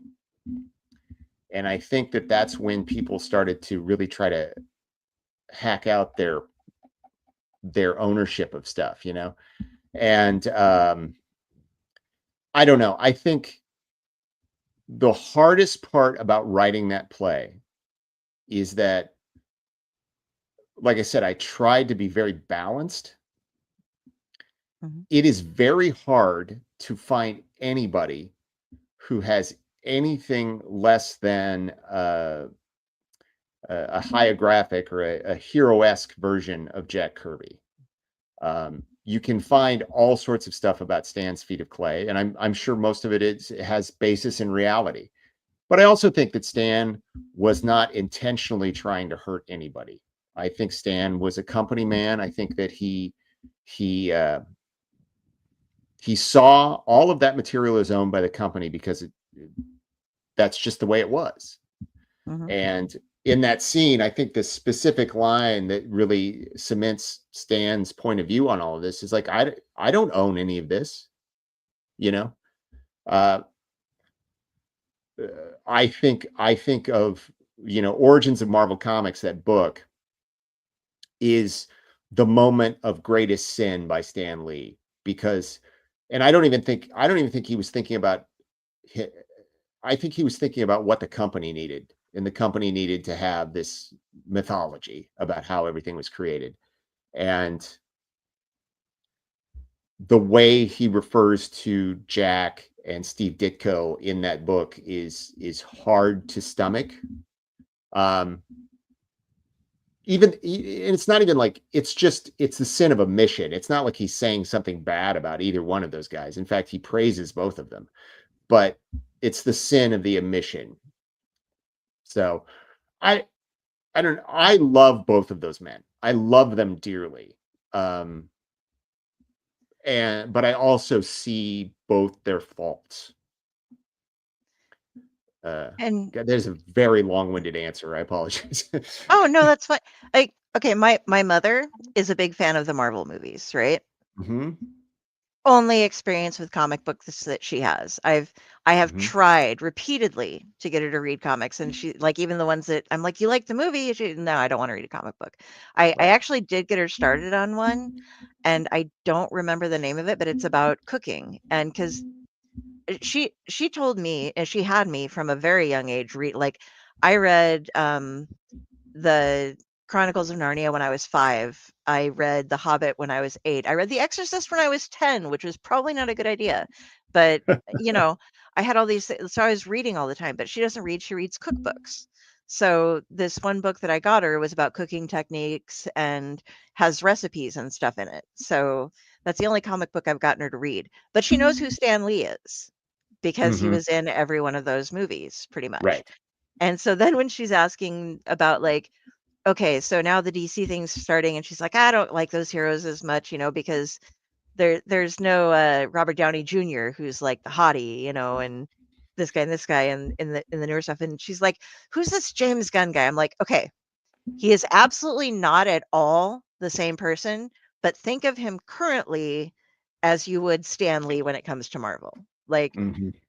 they have nothing in common whatsoever, but in Right. your brain, that's exactly what they are right now, because now Right. James Gunn is in charge of the DC universe, and he was actually doing. She really liked Guardians, so I'm like, he directed the Guardians, but now he's doing it all for Marvel, kind of like how Stan Lee had set up a bunch of, or now he's doing it all for DC versus Marvel. But like, but she wouldn't know who Kirby was if I, threw 100 comic books in front of her. She'd just be like, I don't care. And that's kind of her thing. But he's the one who people know.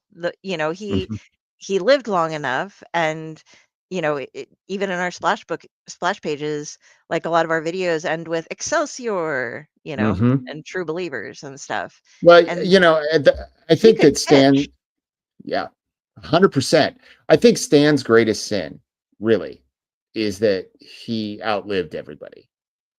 With the exception of Ditko. And I think that, people like to, I can talk about Stan Lee forever, but like people like to pit Ditko and Stan against each other. But, I always looked at, there was that period where, and it continues, where the Kirby estate and Jack suggested that Jack had really come up with Spider-Man. And I don't know if you've ever seen Ditko's response to that.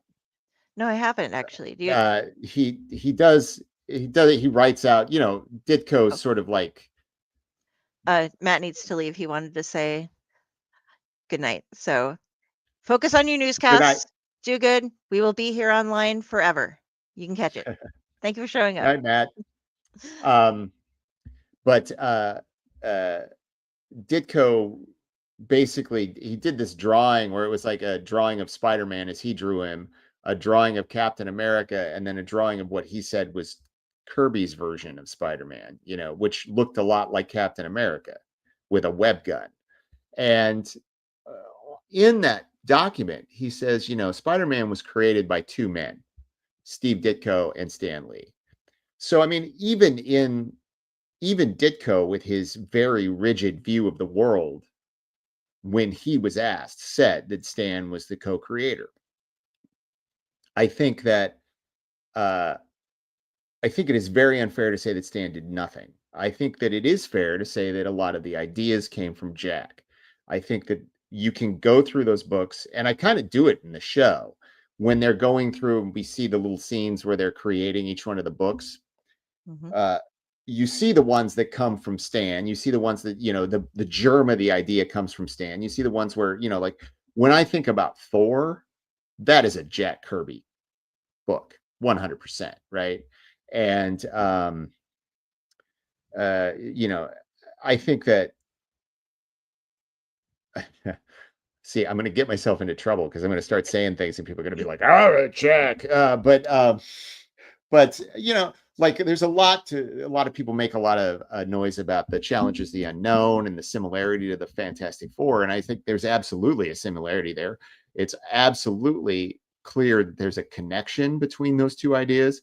But the thing is that when we started rehearsals for the show, I sort of functioned as a dramaturg. So I was giving the cast a lot of information about comic history and all of these things. And I literally said, all right, I'm going to tell you about the challenges of the unknown so that you don't have to read it, because I find that book almost unreadable. I think that it's four guys who have no distinctive characteristics other than their hair color.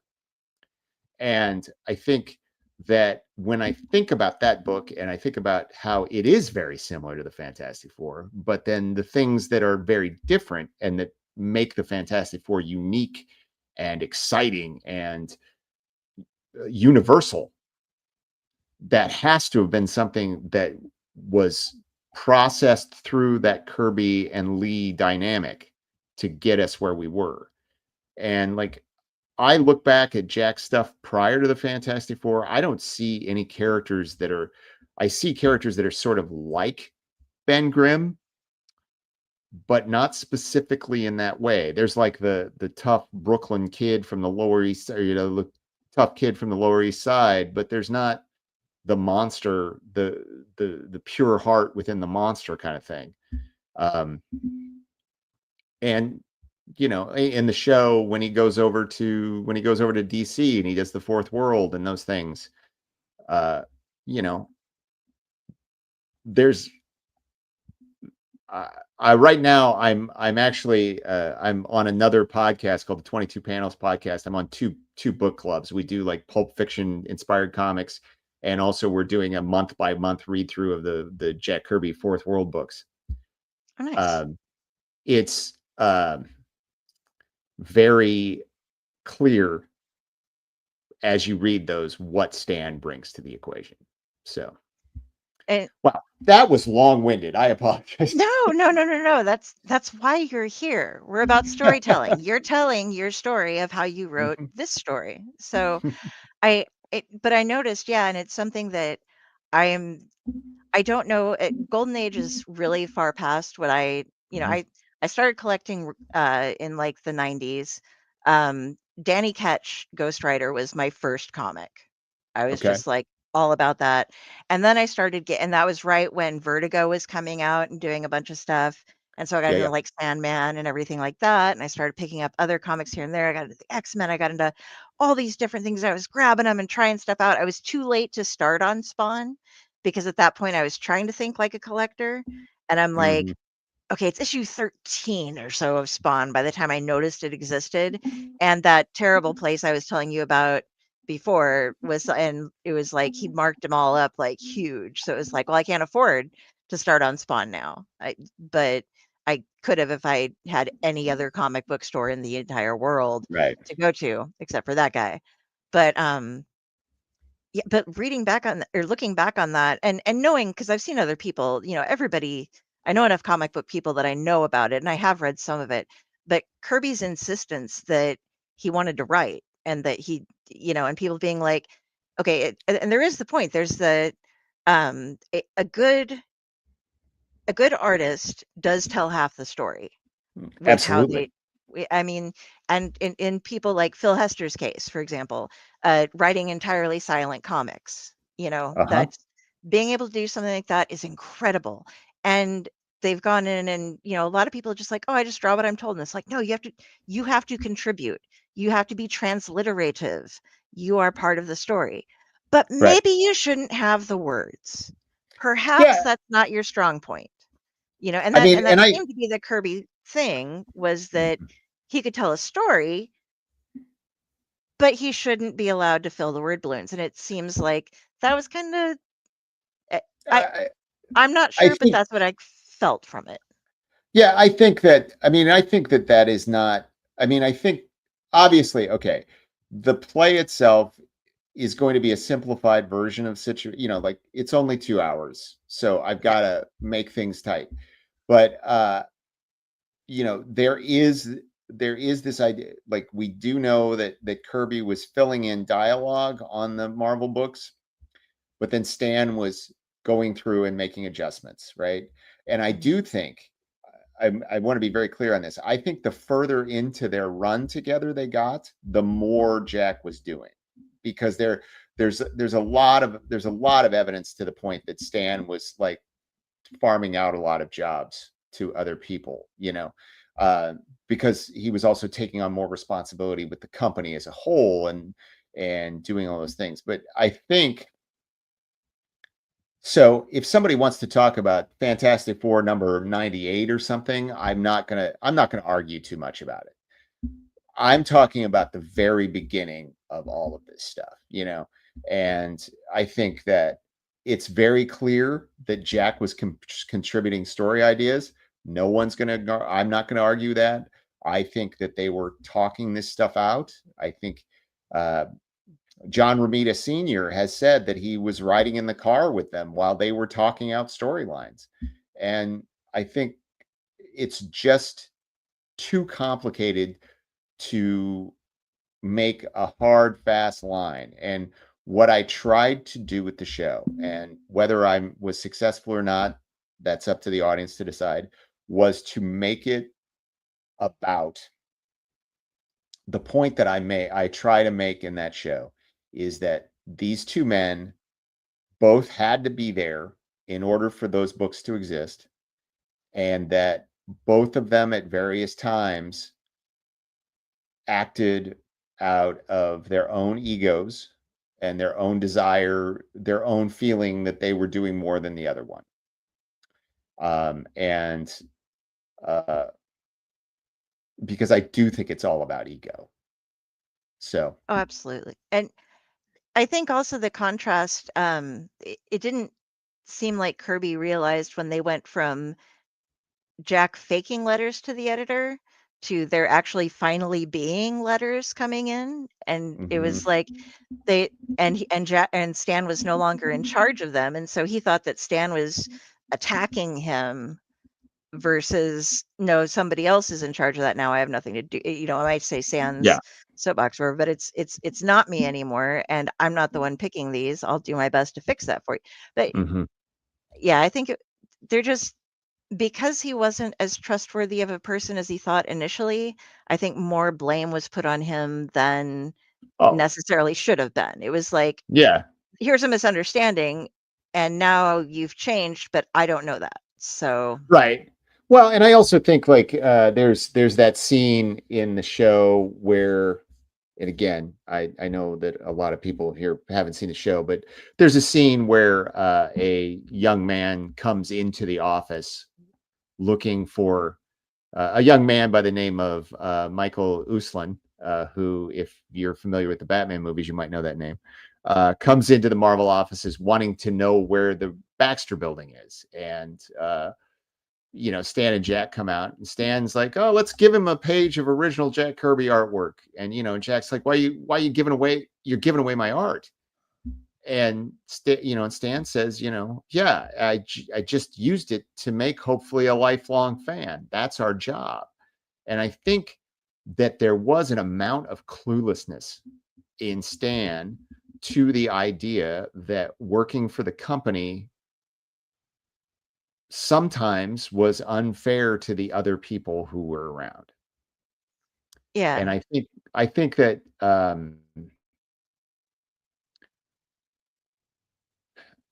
I think that's it. I think that there's a lot of stuff that Stan just was either willfully or unconsciously unaware of. I think he really was sideswiped when Jack left. I think he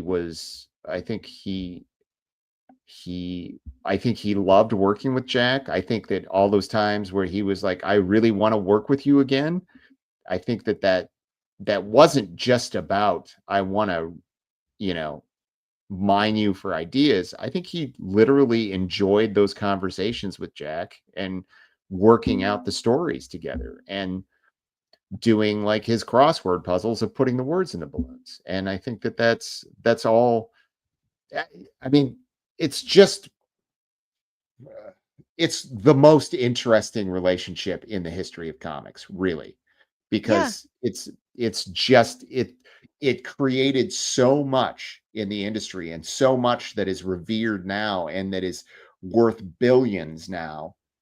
And the idea is they both, by their own admission, had terrible memories, and they both had totally different views of what happened. And I just think that's all fascinating. And I tried to put that sort of thing in the page, but I also wanted it like and you saw the video, like I wanted it to end on a note of acknowledgement, because there are accounts of them running into each other later in life and they were very warm to each other. And it was a perfect ending. Well, thanks. There were some tearjerkers in that one too, and I was just like, wow. Yeah. Well, thank you. No, I think as far as like finding something to tie that all together, you guys, again, buy this, read it, get it done, perform it, do it, enjoy it. It's beautiful. I can make you a deal on production rights if you Right, in Owlite 247. Yeah. But no, it's a beautiful story of friendship, and like the birthday scene, that was a tearjerker one for me. Just because it's they were peopling, and sometimes you have no idea what's going on in your friend's head. You might think you do, but Well, when yeah, when you have the one of business the relationship, it makes things more complicated too. But yeah. yeah, Well, like one of my favorite things is that show, Mark of Cain and House of Ideas were both directed by Terry McCabe, who was the former artistic director of City Lit Theater, and he actually retired after House of Ideas, and he was a very first generation Marvel Marching Society member. He had there's a character that wears that I belong to the Merry Marvel Marching Society button. That's his button that he got in 1963 or 4 or whatever it was. Wow. His first Fantastic Four issue was number 4, which was with the Puppet Master. He described how he was very angry because the Puppet Master dies at the end of issue 4, and then they brought him back, and he was like, "That's not right. It's not fair. It's like he's dead." But he was like, these shows got produced because of him. When I was working on them and I was looking for people just to give me feedback, I sent him the first 2 plays, and he read them and he said, "Are you almost finished with the third one? Because I want to read that before I give you any thoughts." And I said, "Well, I think it's pretty close. Here, I can send you this draft." And he came back and he said, "I want to do all 3 of these." So that's how we did all 3 of them. And what he told me was that his whole career, he's been trying to put the things that he loved as a kid on stage.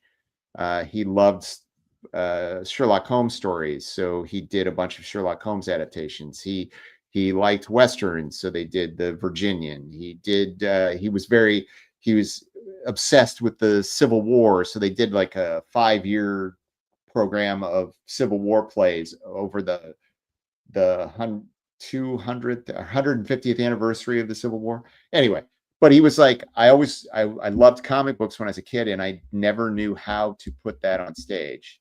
And he's like, and then you walked in and you dropped these on me, and I just said I wanted to do them, and that was I honor and revere Terry McCabe for that. So that's awesome that you were able to bring that last stream, or one of the last streams, up for getting things going. And the last one was the last play he's going to direct, so it's amazing. Wow. Well, awesome, Terry. Good for you. That's like, I'm glad you got this man here, this awesome guy who I've known now for 30 years, something like that, about 30 Off years. and on, yeah. A little bit.